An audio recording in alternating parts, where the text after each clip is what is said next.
Good morning, good afternoon, and good evening, wherever you are. Welcome to our next episode of Masters of Product. Our topic for today is how to build an AI-first product organization, something very close and dear to my heart. To help us with our topic, we have Tiffany Johnson, who's the CPO at NMI. She has over 20 years of experience leading enterprise product teams in fintech and banking, and previously held senior leadership positions at Rails Bank and Green Dot Corporation. As for me, my name is Mustafa Kapadia, your host, and I help product teams figure out how to use AI to be more effective and productive. And you can find out more about us at echo-point.com. Tiffany, welcome to the show. I'm so looking forward to this. After the conversation that we had before about the topic, I'm like, I can't wait. So I know it's been a month, but I've been eager for it. So welcome. I'm excited as well. This topic is near and dear to my heart. So thank you for inviting me to the show. This is great. Tiffany, if it's okay, let's just jump in. Why don't we do, tell us more about you. I know I gave a very short description, which probably doesn't do justice to the years of experience you've had. So tell us more about you and we can go from there. Absolutely. So like you said, I'm Chief Product Officer at NMI. NMI is a global leader in embedded payments infrastructure. And what does that mean? We support about 4,000 channel partners who provide payment services to about 1 million small and mid-sized businesses across the country, across the world. And each year we process about $400 billion of payment volume on behalf of these small businesses. So we are a unique B2B to B2C. You read a lot of product case studies around B2B or direct to consumer, and we kind of take it to that next level and have to obsess about payments and the customer of our customer's customer. And it's been an interesting ride. And prior to NMI, like you mentioned, I've been in payments and product roles for almost 20 years. And that has spanned everything from Big Four consulting to VC backed to PE backed to publicly traded. So I kind of have a vast variety of experiences. Yeah. You're just as crazy as I am. So that's good. Perfect. I think that's why we get along so well. Perfect. Just to let you know, we have a LinkedIn Live event. So if you guys are listening in, please let us know where you're from, what part of the world you are. We would love to have you. And by the way, feel free to drop us questions. The more interactive it is, the better. And we actually already have one of us. Raghunatham is from Karnataka, India. Perfect. I have actually been there, so it's a great place to be. Tiffany, while our guests or while our audience are introducing themselves, can you tell us more? Tell us more about your product organization. I know we want to talk about how to build an AI-first org, but just high level, what is your product organization? How does it, how many people you have and so on and so forth? And then more importantly, how are they using AI right now? Absolutely. So at NMI, we have a small but mighty group of 17 product managers and designers that are on my team. And then within the engineering organization, we have our product owners that are more focused on solutioning delivery. We have program managers, we have engineering leaders that kind of sit under the engineering CTO function. But my team is very focused on value creation for customers and for NMI. And that means everything from understanding competition to opportunities to folding that into strategy and how do we help our customers be successful. Perfect. Good. So that's a bit about the team structure. We do organize around value streams is what we call them. So I'm a big believer in that Marty Kagan philosophy of empower teams, inspire teams, and that's how we've organized here. So each value stream has a product director, engineering director that really owns their product P&L, the product strategy, and then the product managers and designers underneath them kind of are all in service of that North Star KPI. Yeah. I'm curious, what's your ratio between PMs and developers and engineers? It varies based on the value stream. Some of the front end ones might have more design, more product to engineering ratio. Some of the back end might be more execution, less on the strategy side. So it kind of depends on the product line, but I would say an average about 1 to 10. Okay. Oh, that's good. That's a healthy ratio. And I'm sorry, did you say that there's POs on the engineering side as well? So you have PMs on your side and POs on the engineering side, yeah? We do, that's right. The nature of our business, we have about 150 processor connections. Wow. So not only do we have 4,000 channel partners and their small businesses to worry about and their customers, but we also have a very large number of vendors, and that's where some of the vendor relationship, the product roadmaps with our partners comes into play, which is why Yeah, we've sort of split it up that way. It's a that's unique good. structure Yeah, for our good. model. And so within this large organization, not just you and your PMs, but just product in general, how is your team using AI? Like, what are they using it for? So a lot of different things. I will say 2025 was definitely a year of growth for Yeah. AI in the product team. We went from last year kind of using ChatGPT as an advanced Hmm. search function to see what competitors are Yeah. doing.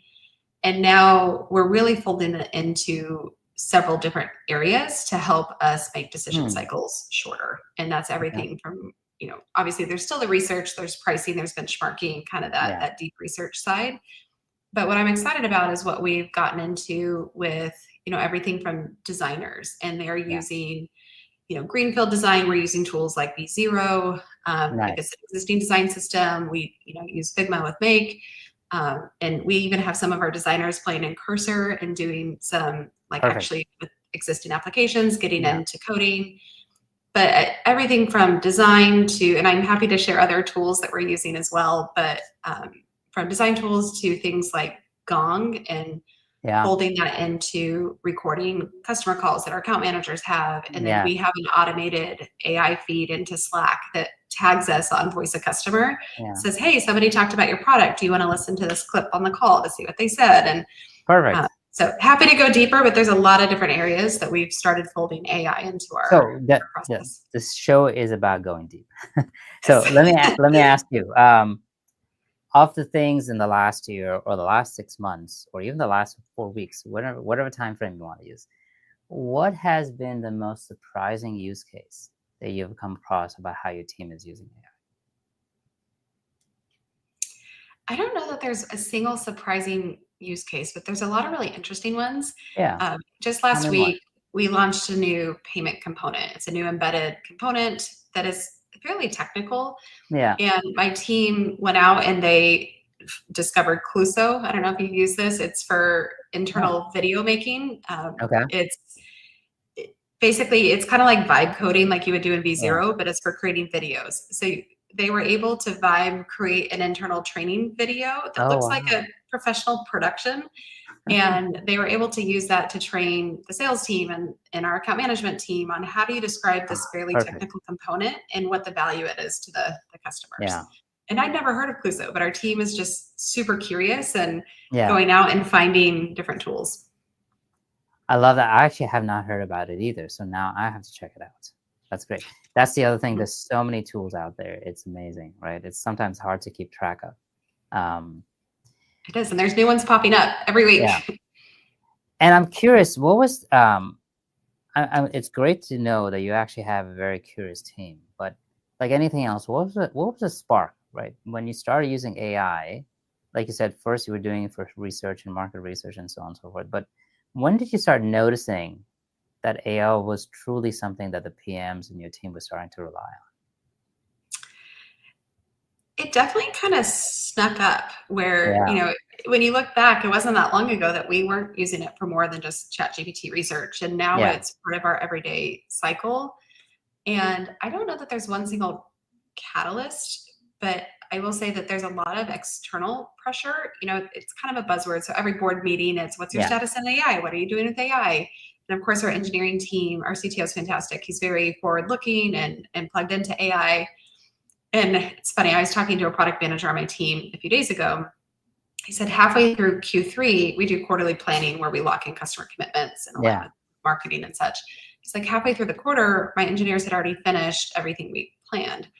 So he's like, I had to go and kind of scramble to get stuff to feed the hungry mouths to work Yes. on.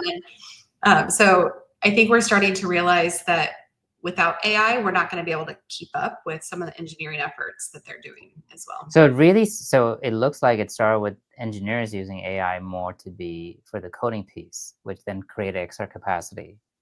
Is that correct?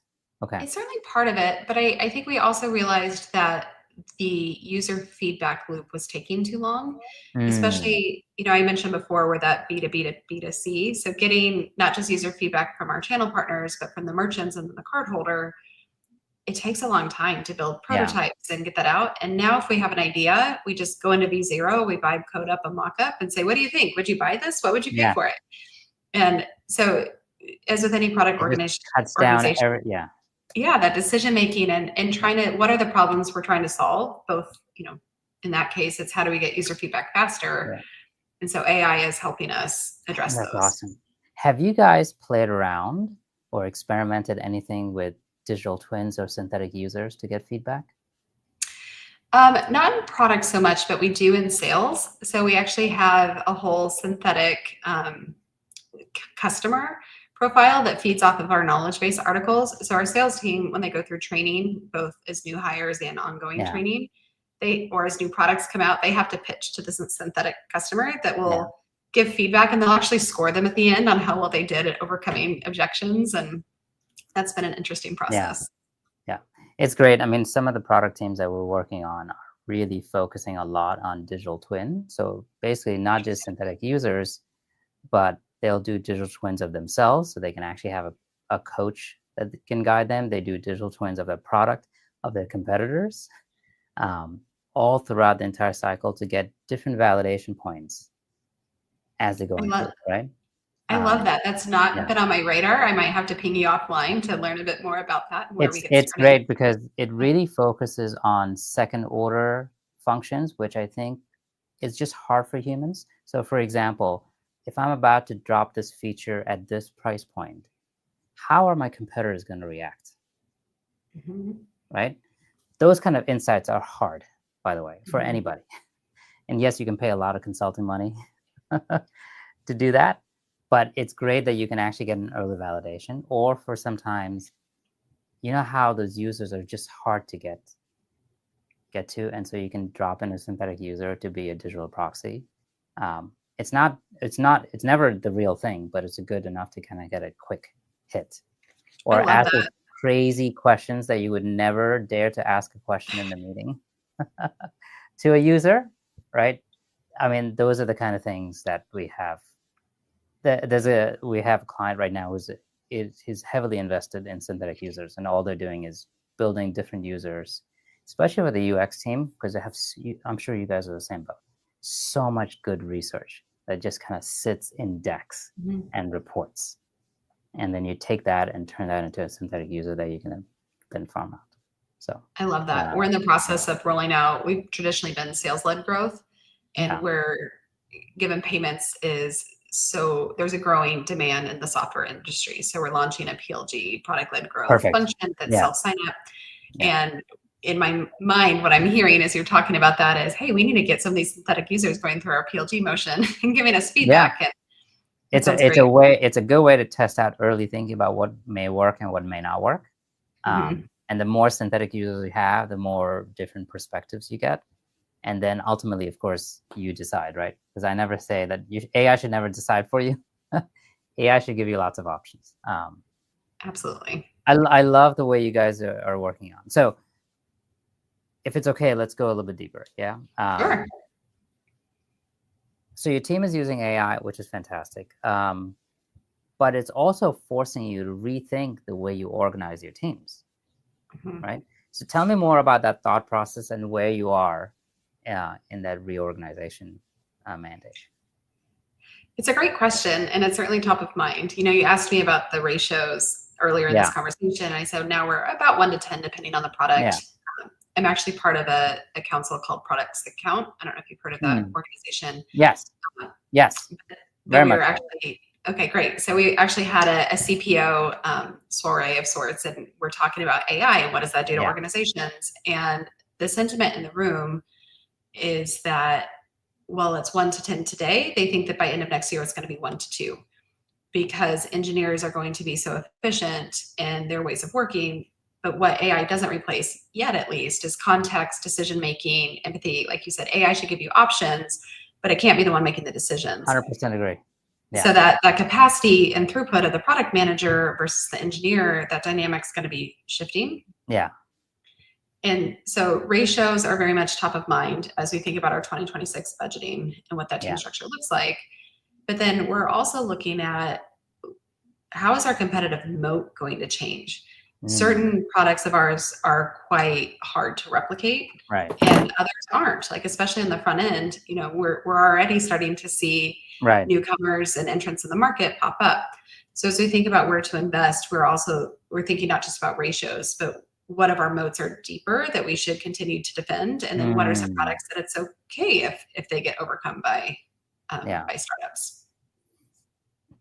Now, oh God, I have so many questions. So let's talk about ratios, because I think the ratio piece is an important one, right? So how you're determining the new ratio? I completely agree with you. I think that we're going into a world in which I believe fundamentally that we're actually going to need more product managers and not less. I agree. Simply because I think that when it becomes easy to build things, deciding what to build becomes harder and harder. Right? And so you need a PM or somebody with a product thinking mindset to do that. And I see a lot more, I see a lot of our clients use engineering managers and engineers to now move them into the product function because they can see the value there, right? So I'm curious to see, I'm sorry? I was going to say, we're exploring something similar. We look at, obviously, anytime you invest in a new department growth, there needs to be an investment thesis behind it. What's the return? What's the time frame? Yeah. So being able to tag, whether it's QA or POs or engineering leaders or support or other functions that are familiar with the product, how do we start cross-training them to make those product decisions? And I like that approach better, especially right now, because we're in a learning curve.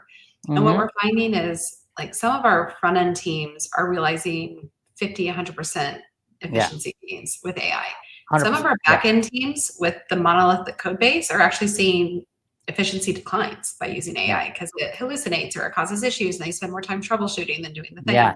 Yes. And so we really need to see where AI grabs a hold that before we throw more product people at it, because if there's certain value streams that don't benefit as greatly from AI, we want to keep ratios consistent. I agree. I think that makes complete sense. Your architecture dictates so much, right? It does. Both on the product side and also, of course, on the engineering side. But we don't want to overhire too early, so it's kind of timing on.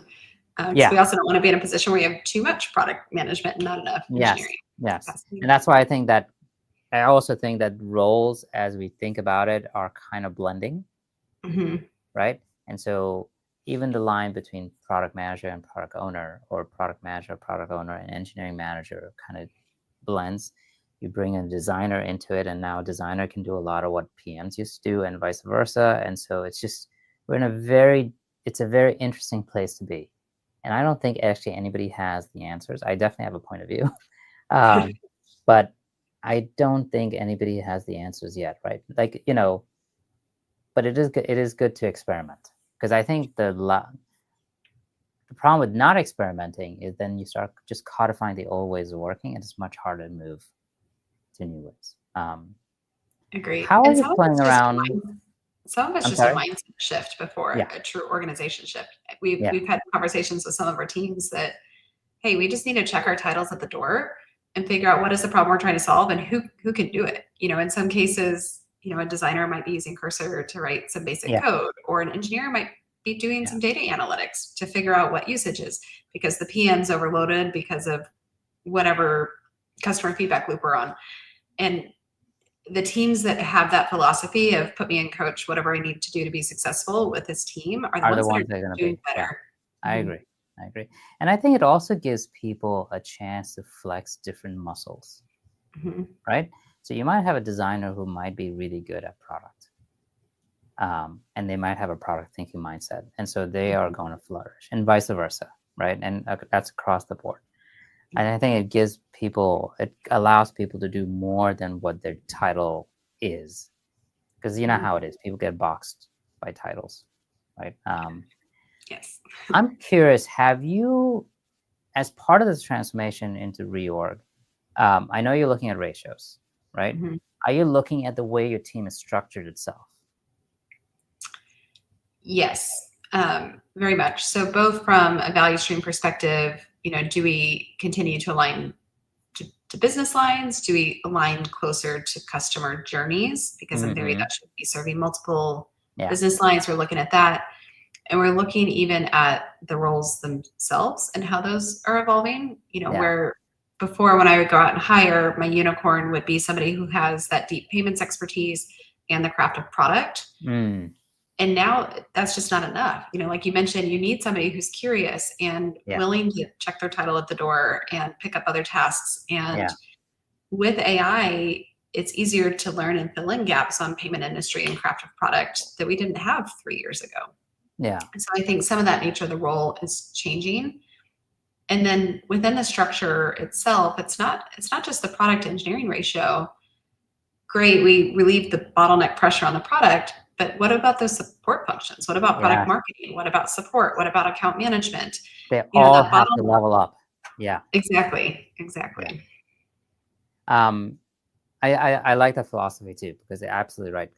What we're seeing is that when we go into our clients and we actually help the PMs and the product organization become more effective and productive, it actually puts pressure on everyone else, right? So now suddenly the designer is like, oh my God, I'm getting so much more throughput. What do I do? And I can't cope.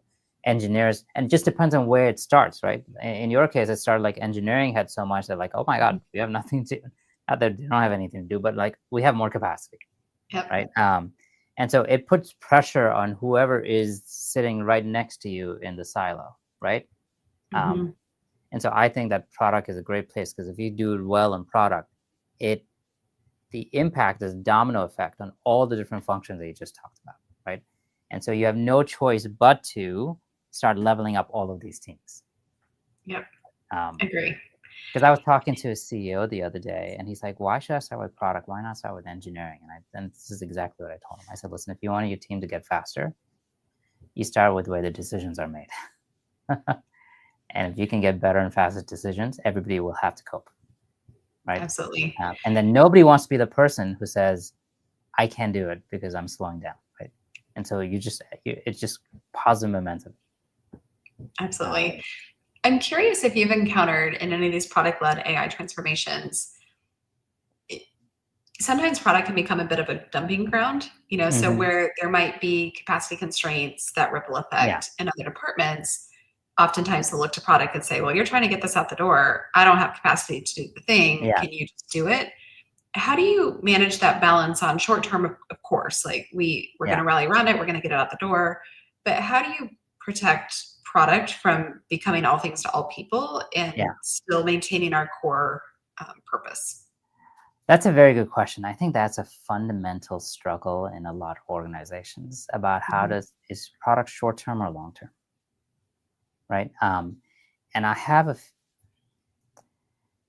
so what I've done, and this AI can help, but what I've seen in the past, especially with the clients I've helped, and even when I was running product at Google and IBM, is that I actually put very, very strict buckets on how much capacity is for short-term and long-term, right?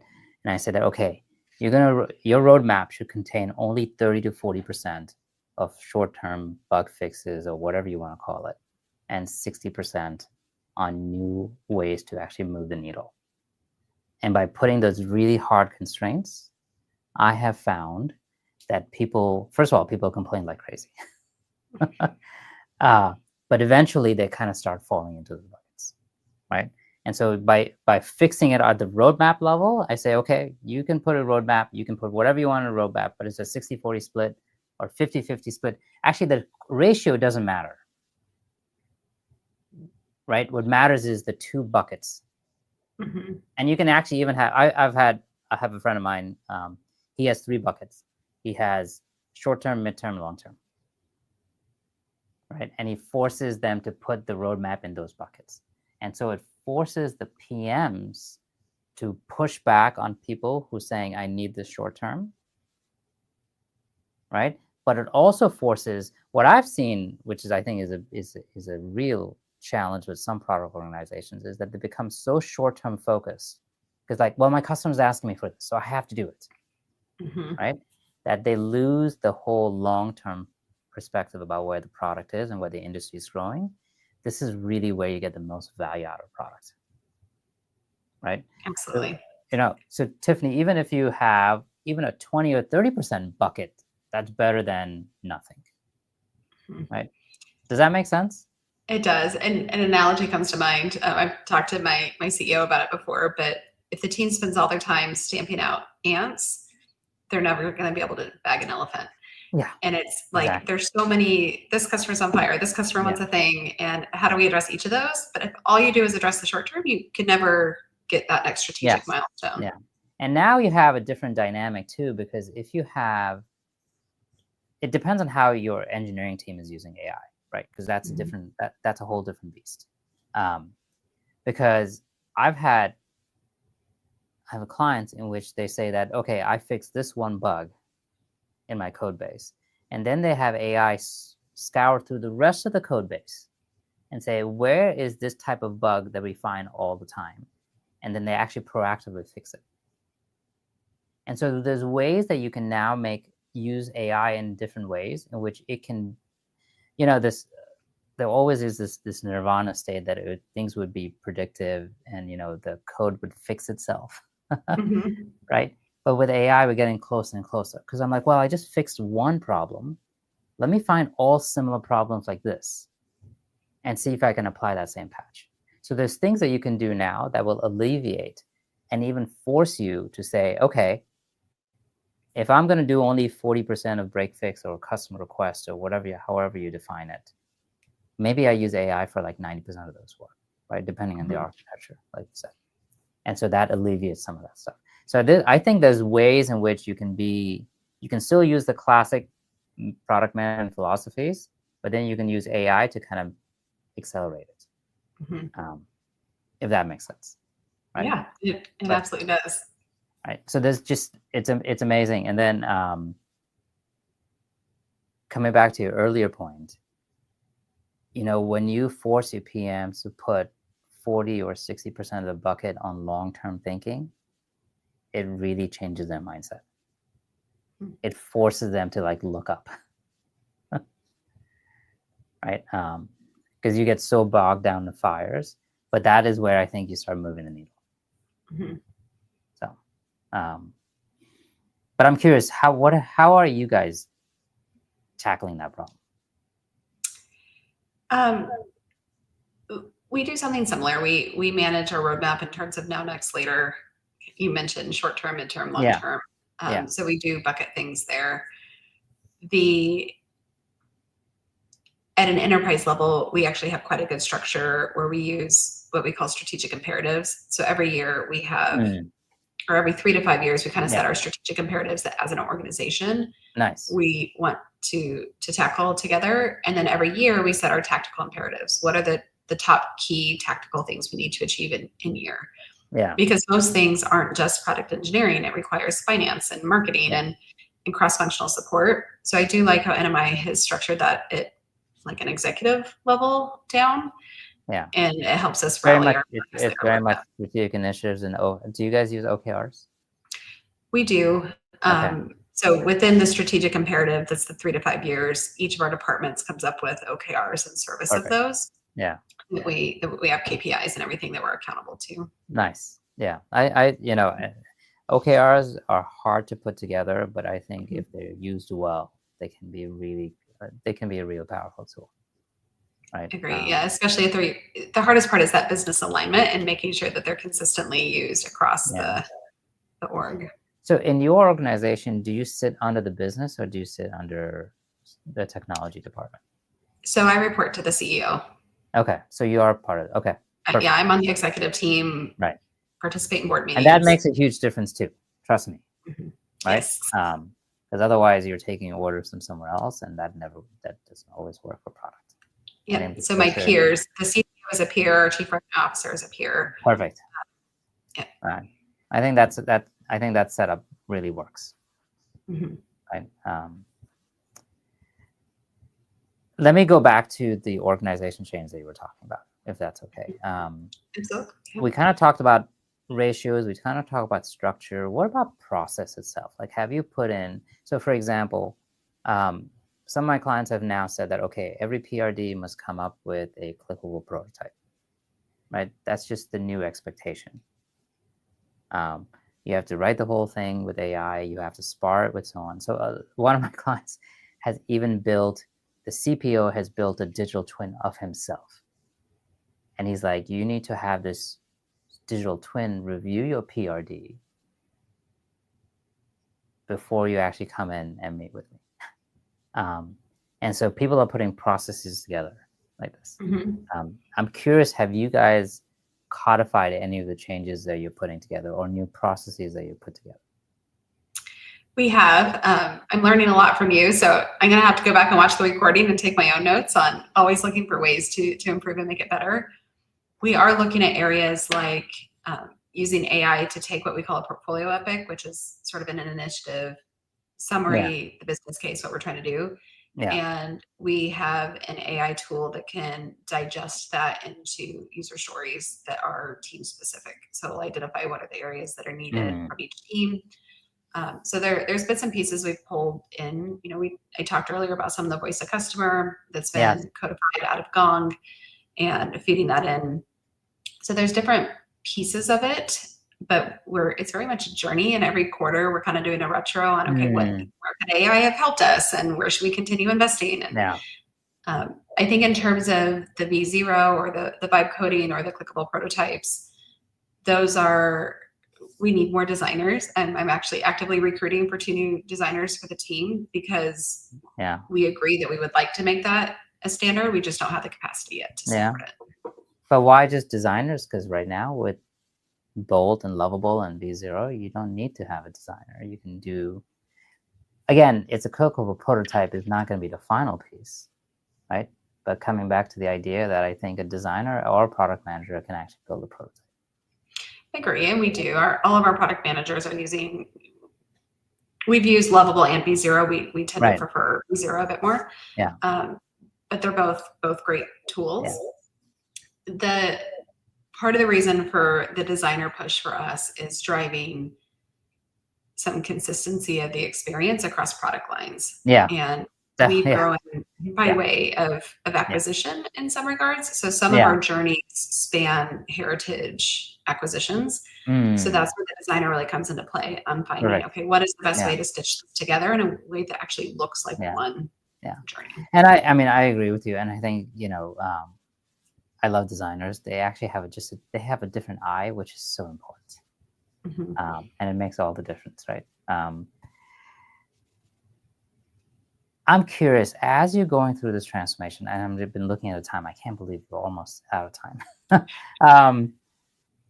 If it's okay, just 2 more questions. As you're going through this transformation of your team and yourself, and even the company in large, where do you think is the biggest challenge? What are the biggest challenges that you're facing right now? I think I'd probably say there's 2 key challenges. One is, how do we support our product team and our engineers and other teams with having the white space to learn AI and to get comfortable with it when they have commitments to customers, they have a packed roadmap, they have all these commitments, and how do we help carve out some white space for them to learn? I think is one challenge or opportunity rather that we're focused on. I think the other challenge for me as a product leader is thinking about what is that investment thesis. And we talked about it a little bit earlier, but I'm sitting here looking at my 2026 budget ask, thinking, how do I go to the board and say, I think I need to double the size of my team next year? And here's why, and the functions I need. And how do I justify that when not all of the teams have necessarily realized the efficiency gains yet, but I expect that they will. So you bring up a very good point, because I think a lot of CPOs are struggling with this idea about how do I show that we are more efficient and productive. So I'm curious, what is it that you're using as an indicator to show that things are moving much faster? We're trying, obviously the North Star indicators tend to be revenue, and all leading indicators type as they should, enterprise value creation is important. And each of our teams, what we've done is we set what are the leading indicators that they are responsible for. And it's really easy for us to look at output metrics on, hey, we delivered more lines of code, or we delivered more more Yeah. widgets. But it Yeah. really doesn't matter unless the outcome is It's influenced. the impact. I agree. Mhm. Yeah. Yeah. So that's where we're trying to translate right now. Engineering has a lot of great metrics on, hey, we delivered these Right. lines of code faster, or we delivered this more efficiently. And now product is working on, okay, but these are the OKRs and the KPIs we decided for the year that would be our targets. Are we actually moving the needle faster? Nice. And that's what we're trying to use to measure the value of AI on our side. I agree. I think there's leading metrics like speed and velocity and time saved, which is always good. And I think tracking those are great. But ultimately, being able to put something out of the market that moves the needle is the ultimate test, right? Yeah, But that does require a lot of coordination between different teams, which is also yes, hard. it does. And another AI project, which is all things data and analytics, and how do we pull in usage, adoption, referrals, all Yes. the standard payment metric or product metrics, as well as churn analysis, like what our merchant and our partner churn behaviors looking like. And so there's a whole separate project around how can we leverage AI from a product data and Nice. analytics perspective to help Yeah. inform those outcomes. Yeah. I know we only have a few minutes left, but I want to kind of end on a question, on a comment you made earlier, right? That they used, and I know your team is growing, and you just talked about adding more designers, but you also said that before you were always looking for PMs or designers who had the payment background or understood the payment business and then had a product mindset, right? I'm curious, is that changing as you start looking for new type of talent? I Or think it how is that changing? I think it is. It's now in interviews, it's not just the craft of product and the payment industry experience, but it's who is willing to come and kind of be a utility player in some cases. I mean, this month you might be helping product marketing on a campaign, and next month you might be deep solutioning, because the ebbs and flows of what the team needs at a different Changes. stage in the delivery changes so Yeah, much. very And so much. while flexibility, adaptability has always been an important attribute, I think that's Yeah. even more critical now, because it's easier to self-serve on, I can go Google, like, what is the data element of this payment spec that's needed for the new visa mandate that comes out? I mean, AI can help with that and can track that now, 100%. or you used to have to know that before. Yeah. Yeah, I think that the talent and I think the type of people and the talent changes big time, right? It goes without saying that you need to be AI first or AI native, whatever you want to call it, right? But at least to be able to comfortable with using AI in all your daily work. But also this idea that I only do this part of my job and that's it. I think that mindset really hurts teams and people in organizations. So now you need people who are a lot more curious and a Agreed. lot more willing to like roll their sleeves up and do work, um, and not think about this is my job, so I'm only going to do this job, right? Agreed. And I'm curious, does it challenge your other assumptions? Like, for example, do you really now need somebody who understands payment industry if AI can bring them up to speed, or product for that matter? I think in a team makeup, you still need people with that heritage knowledge to know what questions to ask. Yeah. But I think requiring that of the entire team is not necessary Yeah. anymore. Yeah. Yeah. And some of it is also job, you learn on the job, so to speak, Mhm. right? But it's interesting because I've had other clients in also very hard to find industries, right? And they are now thinking that, you know what, I actually may not need um, the deep industry knowledge. I may need, and people are making different trade-offs. So there's no right answer. Yeah. Some are saying that, you know what, I don't need deep product knowledge because I can actually use AI to help them become better PMs. And so there's a lot of my clients are using that. They're trying to figure out how they can take the BAs or POs and use AI to kind of transform the way they work. So that's one chain of thinking. Um, the other chain of thinking is like, oh, maybe I just don't need that much industry knowledge because I can now embed all of that stuff Mm-hmm. AI. And this is where having a digital coach or all of these things come in, or the way they actually have their like what's built into the product and how they actually use AI. So you can always think about the industry itself. So it's interesting. And I don't know if there's the right answer, but it's definitely the thing that you hit on is the ability to be curious and to be able to roll up your sleeves and not have titles slow you down. I think that's a new skill. Right? It's actually a new mindset. It's not even. Agree. Right. In terms of the industry and the craft experience, when you have 20 years of payments experience, it certainly helps because you're able Without to a make doubt. decisions on the fly and you can, Yeah. participate in the conversation and solutioning. But the barrier or the speed to get there is certainly shrinking with AI. 100%. Yeah. Tiffany, we're almost out of time. I had a feeling we're gonna run into this. I would love to have you back if you're still up for it, to see how your transformation is going, maybe 6 months from now, from a year from now.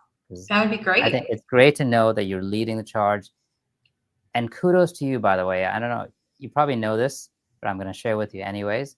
You are way ahead of the game. A lot of people are just trying to figure out how I can think about AI. You're thinking about not just people using AI, but the fact is that you're thinking about transforming the way you work, transforming the culture, transforming the process. I think that's awesome. So kudos. Well, thank you. That means a ton coming from you. It's good. I will have to have you back. I think it'll be awesome. So it'd be great. Thanks for joining us. Yeah. Thanks for having me.